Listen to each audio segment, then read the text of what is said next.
અમદાવાદના વટવા રોડ પાસે મોબાઈલની લૂંટ કરવામાં આવી. એક વ્યક્તિ પાસેથી આધેડ ઉંમરનો લૂંટારૂ મોબાઈલ ઝૂંટવીને ફરાર થઈ ગયો. લૂંટની આ સમગ્ર ઘટના એ સીસીટીવી કેમેરામાં કેદ થઈ છે.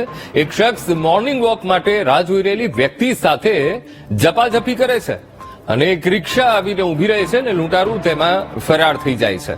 તો નારોલ પોલીસે 2 લોકો સામે ફરિયાદ નોંધી આગળની કાર્યવાહી હાથ ધરી છે. તો મોબાઈલ લૂંટના આ સીસીટીવી ફૂટેજ સામે આવ્યા છે કે જેમાં એક વ્યક્તિ મોર્નિંગ વોક કરવા માટે નીકળ્યો છે. બાજુમાં એક રિક્ષા આવીને ઉભી રહે છે. એક વ્યક્તિ તેમની સાથે જે મોર્નિંગ વોક કરવા માટે જે વ્યક્તિ નીકળી છે એની સાથે ઝપાઝપી કરે છે, મોબાઈલ ઝૂંટવી લે છે અને જે બાજુમાં રિક્ષા આવીને ઉભેલી છે એ રિક્ષામાં બેસીને એ વ્યક્તિ ફરાર થઈ જાય છે. તો સીસીટીવીના દ્રશ્યો અને જ્યાં લૂંટની ઘટના બની છે અને એક આધેડે એ મોબાઈલ સ્નેચિંગની ઘટનાને અંજામ આપ્યો અને આ લૂંટારૂ રિક્ષામાં ફરાર થઈ ગયો.